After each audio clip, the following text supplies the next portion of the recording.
Hey everyone, and welcome back to my slightly scripted segment on my YouTube channel where I make short commentary videos about what's going on online, in the news, and in my head. And so in this video, we're going to be talking about affirmative action. So on June 29th, 2023, Chief Justice John Roberts of the U.S. Supreme Court ruled that affirmative action in college admissions is unconstitutional. This was the result of an ongoing lawsuit by the Students for Fair Admissions Organization, or the SFFA, who were representing anonymous Asian American applicants since 2014. These anonymous applicants were rejected from Harvard and blamed affirmative action as to why they were rejected. They basically cited that because Harvard takes race into account when viewing applications and interviewing applicants, it put the Asian students at a disadvantage because, of course, white applicants would be seen as better. For example, they cited that during the interview process, they as Asian Americans were given lower personal ratings. These ratings, along with their academic ratings, is how Harvard evaluates applicants, and because Asian Americans are seen as cold, calculating,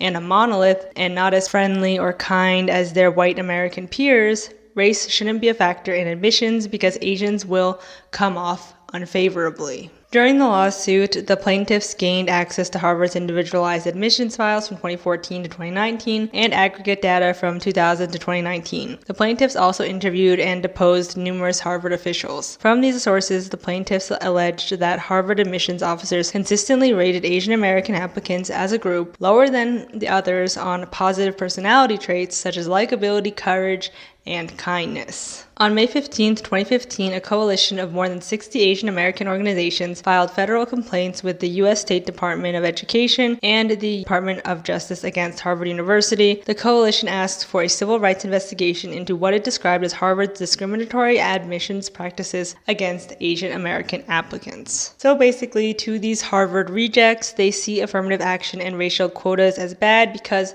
race shouldn't matter, you should just get in on merit. If we take race into account, white people will have an advantage because we live in a white hegemony. And on the surface, I can see where they're kind of coming from, but this argument only makes sense if you believe in a meritocracy. Not to mention that this take on affirmative action is kind of nonsensical because on one hand, you acknowledge that white privilege exists, but at the same time, you don't want safeguards in place to protect marginalized racial groups. Basically, the SFFA and their Asian Americans constituents used the real issue of Asian Americans not being seen as individuals, as likable, as friendly, to get rid of affirmative action for everyone else. And this, of course, caused an even bigger rift between the Asian American and Black community, as this was just, a huge middle finger to Black Americans who have fought so hard in this country for these protections. Not just for themselves, but in the end, for all racial minorities. These wannabe white Asian Americans think that they're so close to whiteness that they'll be protected under this so-called meritocracy. It's really disheartening to see, especially since one of the bigger proponents for this, anti-affirmative action campaign is Asian Canadian. You don't even go here. But guess what? He also wants to end affirmative action in Canada, so that's nice. And of course, the right and their followers eat this up because they hate affirmative action. So they back these Asian Americans and I guess Asian Canadians to get their own hateful laws passed, and it works. I think a lot of Asian Americans, especially East Asian Americans of wealthier class backgrounds, think that their white adjacentness and that their class protects them. They see themselves as the model minority and are proud of that and believe in this BS that everyone has a fair chance. But then they also say that white people have an edge in the college admissions process,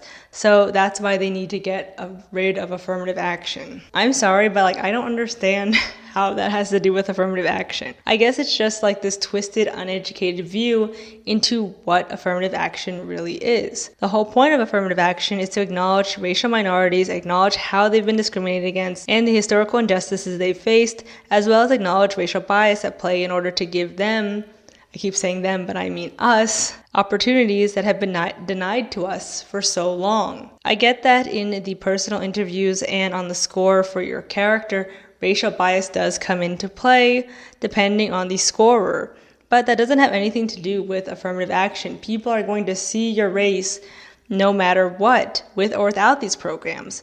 White people will always have an edge up on you. If anything, again, this does seem like a really calculated move made in anti-blackness because the Asian people aren't mad that the white people are getting in. Who they're actually mad at is the black and brown people getting in, and they think that's who stole their spots. But they can't say that part out loud because they know how much backlash they would get for saying that. So they just cozy up to the, white people and talk about reverse racism and, how white people are being discriminated against with this affirmative action BS. Or I guess how white people are benefiting from it at the expense of affirmative action. I really don't know. But it's just so obvious that they don't want black and brown applicants to have these protections. They'd rather vote against their own best interest if it means that other minorities don't get quote-unquote special treatment. Certain Asian Americans, again, mainly East Asian Americans with light skin and who come from wealthier backgrounds, aren't just hurting black and brown people with their politics, but they're also hurting members of the Asian American community, specifically financially vulnerable and darker skinned Southeast Asian Americans. But again, they don't care because they see themselves as superior, they're colorist and classist, and don't want to create solidarity but perpetuate a discriminatory hierarchy. And I remember when I was applying to college, this was in 2013, the white adults in my life basically had these two takes about the college admissions process and race. First, that it's going to be so easy for me because I'm a minority. And that's what white people think affirmative action is. Again, special undeserved treatment. For non-white people, that it's reverse racism, etc. The second take is that it's going to be hard for you because you're going to be put against other Asian Americans, and they only have a certain amount of spots for you. Note how these two conflicting narratives about affirmative action work together to make it look like a bad thing. You're either getting an undeserved privilege, or affirmative action sucks because it treats minority groups as a monolith and doesn't help inclusivity, and actually just creates minimum requirements that, when reached, still leads to exclusionary policies. There's no winning with these people.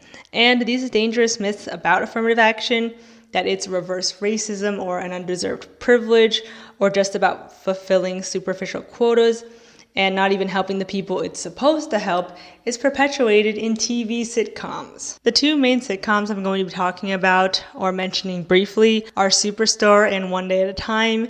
In each series, there's a Latin American female character who gets a position or is offered a position because of their ethnicity. And then the characters are angry for some reason because they just wanted to get in or get the position offered to them based on merit and for who they are, not as a diversity hire. So there's another take on affirmative action that it's just diversity hiring and that these people aren't actually qualified, when that's far from the truth. But there's a difference between being a diversity hire or being a token, and that's bad and that's tiring, versus getting into a job or college opening with the help of affirmative action policies. Like, those are two different things.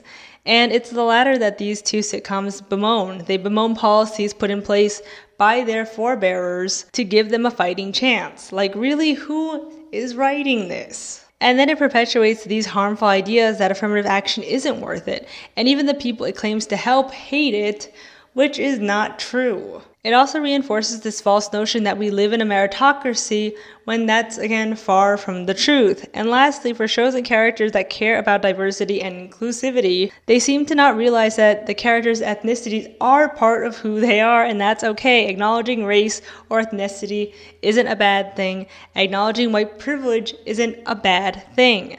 In the end, meritocracy doesn't exist as much as we'd like it to, and that's why we need affirmative action policies and safeguards and protections. White people have advantages historically in this country that sets them up better than any other demographic. The way racism and white privilege is ingrained in individuals and systems to see themselves as just automatically more worthy than non-white people is a problem, which again is why we have or had affirmative action policies and quotas and special programs to help disadvantaged groups enter college. Not because they're not qualified, but because they're discriminated against. It's not because they don't deserve to be there. It's because we need to protect them because they're a disenfranchised group. If we don't protect the most vulnerable and make sure they get their spots and have these safeguards, then we're going to be very much worse off than we are right now. There's this narrative of just wanting to be treated like everyone else, which I get to a degree. But as racial minorities, we know that we're not treated like everyone else, and that these incentives and programs are there to balance out injustices and inequality. Acknowledging inequality and trying to right historic injustices is good, actually. But now it's like we don't even want to acknowledge that inequality exists and have fallen for this idea that the world is already fair and just. You just need to work harder, and if you don't get in, it's your own fault. And this is after it's become mainstream knowledge that celebrities and the wealthy, mainly wealthy white celebrities, can't even get in on their own merit and have to use the side and back door to get in. So if they have to use all of these contraptions, what makes you think that you have such a good chance of getting in? That's it for this episode. If you like my work, feel free to support me on Patreon. I hope you liked it. The fact that affirmative action got overturned is really, horrible, but also, I guess, not surprising in the wake of Roe versus Wade being overturned and how politics are looking in the US right now. So I'll see you in the next one. Thanks for watching. Bye.